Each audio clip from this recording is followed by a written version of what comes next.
Once upon a time, in the city of Savatthi, there lived a young woman named Kisa Gautami. She was very kind and gentle. One day she gave birth to a beautiful little boy, whom she loved more than anything in the world. But one evening, tragedy struck. Her little son fell sick and died. Kisa Gautami's heart broke. She could not accept his death.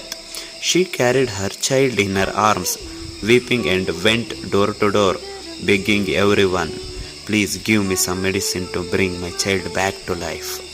People pitied her, but they could not help. Finally, someone told her, "Go to the Buddha. He is wise.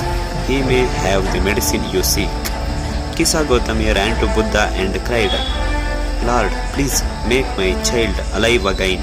Please give me medicine."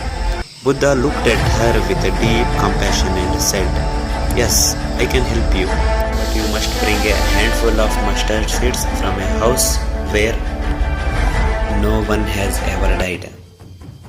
Kisa Gautami was filled with hope. She hurried to village and began knocking on doors. At the first house, she said, "Please give me mustard seeds. But has anyone died in your family?" The family replied, "Yes, many have died here."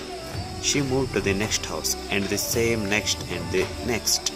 Everywhere she went, she heard the same reply, "Yes, death has visited us."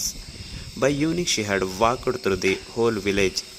She finally sat down, exhausted, and suddenly understood the truth that death is not only her sorrow, but the sorrow of all living beings. She went back to Buddha empty-handed and said softly, "Lord, I understood now. Death comes to all. I am not alone."